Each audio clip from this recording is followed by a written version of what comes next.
Ескі тарихтың ақпарына үңілсек, Маңғыстау халқының басына төнген қауіпті де сынақты кезеңдердің бірі туған топырақты қорғап, елдікті сақтап қалу кезі, жаугершілік заманы болатын. Шамамен 2 ғасыр бұрын Ресей патшалығы мен Хиуа хандығының қыспағында қалған Маңғыстау халқы екі елдің отарлау, басқыншылық саясатына да батыл қарсылық танытып отырған. Көне көз қарттардың айтып кеткен әңгімелеріне сүйенсек, Айладыр Маңғыстауға 5 рет жойқын жорық ұйымдастырыпты. Солардың бірі Қараған Босағадағы қырғын. Осы төбенің үстінен сол тұста ұран оты жағылып, оңтүстікте Көгесем, батысында Қаражар, арқа қарай Солы Қызылсай, одан әрі Есен Қызылсай жерлеріндегі ауылдарға хабар жететін болған.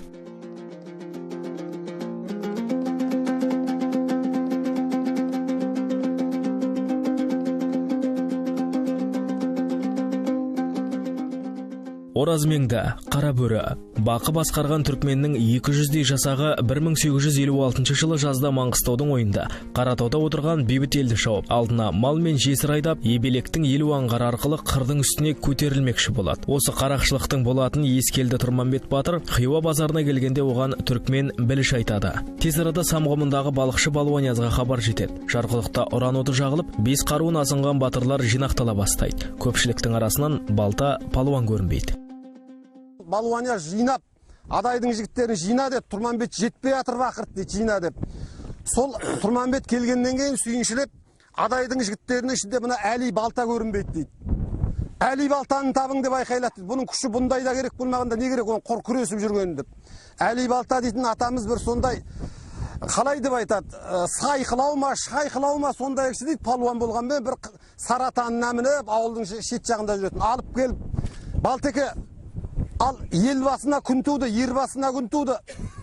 Қараған Босағаға тартамыз енді. Осындай жағдай болып жатыр дегенде балтаның мынандай әңгімесі бар деп айтады шалдар. Ай, Балуанияз жинау, менің қолымнан соғыс келе ме? Меніңкі күш қой, меніңкі күрес қой. Кім түрікпен менімен күресем деп жүреді жерде. Дегенде Балуанияз айтты дейді. Балтеке, сен соғыспа. Сен атаның үстінде отыр. Балдар қолыңа сырық береді, балдардың ұр деген ұра бер деп айтты дейді. Енді сырығы да енді ұстолбы шығар қазіргі заманның. Қарақшылардың алдын тосуға батырлар Қараған Босағада бекінуді ұйғарды. Жорық жыршысы Қалнияз Балуанияз дастанында былай деп жырлайды. Балуанияз бас болып 60 кісі адайдан, аттанып шықты аламан, бекім ұстап жеделді, қуғыншы болып жөнелді. Қалнияздан соң осы эпопея туралы дастан жазған Светқали ақын болатын. Оның Қараған Босаға қырғыны жырынан үзіндіні оқып тұрған Сәрсен Қадырге бір сәт көңіл бөлелік. Құм көгіне ұран от тарап барша, ұшып жатты жалыны парақтарша, 5 қаруын белгі алған жарау атты, 60 жігіт жиылды таң атқанша. Бөр алатын ағиық күйіненіп, Қалнияз тұр өлеңмен құйын өріп, әр қайсының бабасын мақтағанда кете жаздап қаласың ие бөліп. Амантұрлы Қожалақ Арыстанбай, Әбілғазы Кенжебек қарсы маңдай, ат көтермес алыпты Қаратаммен, палуан балта жетіпті қалыс қалмай. Сақауменен Қаратұр төс керісіп, Есен Сүгір Шабайдың қос бөрісі, осы қазір көзіне жау көрсетсең, Бердалының келмей тұр нестегісі. Балуанияз тұр бәрін көзбен шолып, барлығы да талайғыр кезген серік, отбасында сомдаған ойларының мүсіндерін жөнелді сөзбен соғып. Ай жігіттер, туделге тағы да күн, тағы түспек ортаңа шаңырағын, Маңғыстауды майқандап жатыр дұшпан, тебірентіп бекеттің әруағын. Ойда келді жау алса өрдек адай, түйіседі батырың төрді қалай. Аруыңды теңсентіп жауын кетсе, өтпейсің ба өмірден жерге қарай. Хиуаның нешеме жылдан бері, өтпеді ме зарыда қылған кері. Қанша жауал шапса да атамыздың ат маңдайын бармеді бұрған жері. 40 мылтық шабылды, қармыс өлді. Сүйін қара сабылды, саңғыс өлді. 40 жігіт айырды Бәйменбетті, кешіп жүріп кеудеден қанды селді. Аққайыңның тозынан салған ері, Алталаштың ер шабай ардагері. 300 аулы әлімнің таланғанда Шабай барып айырып қалған еді. Өмір темір жауғуды желкелеп кіл, Дәуімшар мен Құдабай келтегеттің, Құлбарақ пен Мырзатай кімнен кемет, өмір өттау жау бетте ер төлептің. Ат бұланды, ер өлді жан пелімде, арың кетіп баратыр жан теріңде. Алды өмірде тірліктің арт өлімде, табысайық иллахи арт өрінде.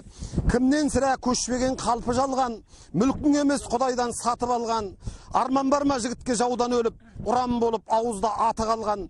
Бізге осы жау, жігіттер түс сыбаға, 300 жауды алып сер қыстырама, қарға құзғын қанаты дапылдаған, көп болғанмен сұңқарға күш қылама.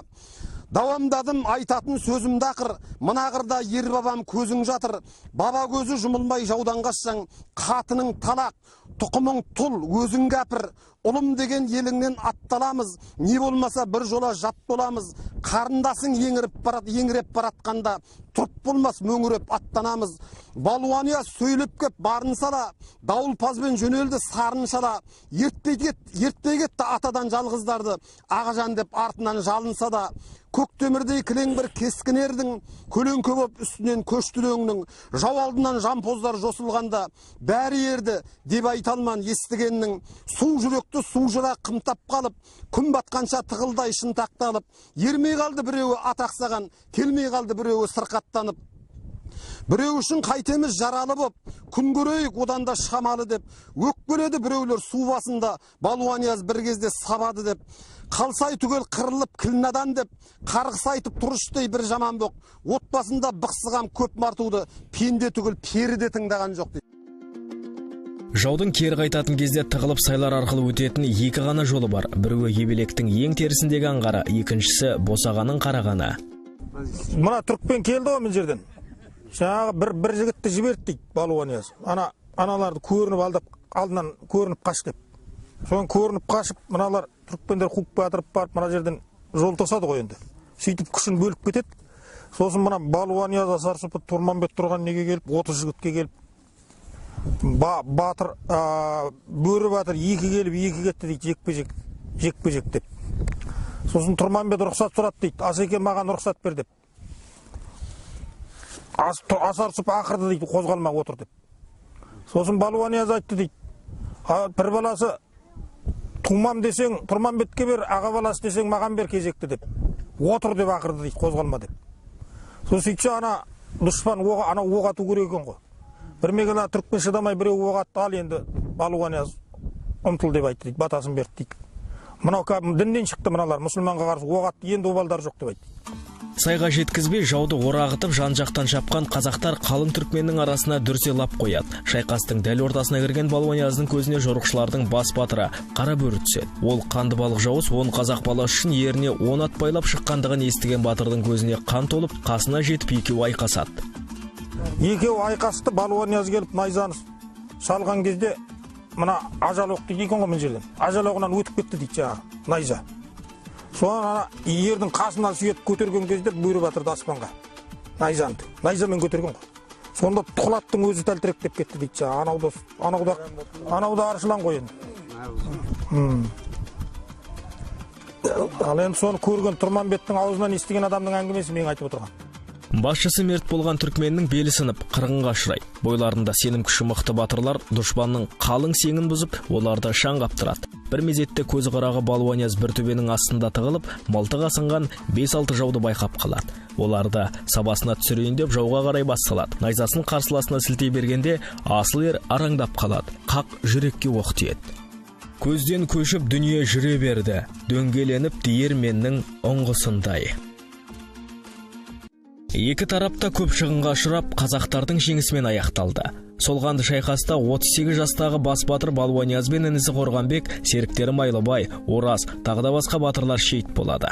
Балта палуан, Кенжебек, Тұрманбет, Шабайдың сүгірі жауға атойлап дейіп, айдалған жесір мен баланы, малды аман алып қалады. Осылайша, Маңғыстау жеріне аш бөрдей шөліккен жаулардың сеңсең бөріктері ат тұяғына тапталып, тегісінен сөгілген шабандары әр бұтаның басына қала берді. Қараған босағадағы осы шайқастан соң 68 жыл бойы Айладыр Маңғыстаудың маңайына да жолаған жоқ.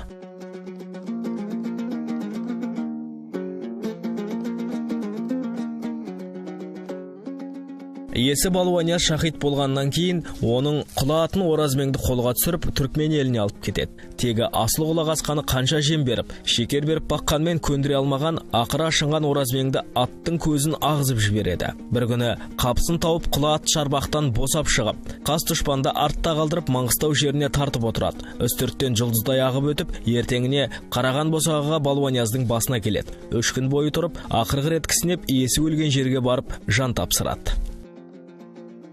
Балуанияз бастаған қол жеңіске жеткесін ел ішінде тыныштық орнайды. Ескелді Тұрманбет ауылы жемге қарай көшкенде Қараған Босақ арқылы өтеді екен. Өткен сайын Құран бағыштап садақа береді екен. Бұл жыл сайынғы айнымас әдетке айналған болатын. 1915 жылда Тұрманбеттің көші Қараған Босаға жеріне тоқтайды. Батырдың бұл маңға ақырғы рет аялдауы болатын. Қарт Батыр жорықта жолдасының зиратына келіп, былай деп жалыныпты: көз жабылып, көңілің ластанса, сорлы жүрек береді шыдасқанша. Бүгін мені жібермей бірге алып қал, Балуанияз екенің рас болса. Жасағанның әмірі күшті ғой. Жұлдызтуа 97 жастағы батыр баяғы 200 кісіден жасақталған жауға қарсы шапқан 60 батырдың ең соңы болып, мына төбеде мәңгілік сапарға аттанады. 24-25 жылдан кейін келіп, осы Балуанияз атаның басына тумаластары, балықшы атаның ұрпақтарының бәрі келіп садақаларын беріп жатыр. Кесене салынды, қайтадан бұзылып, сонымен қатар енді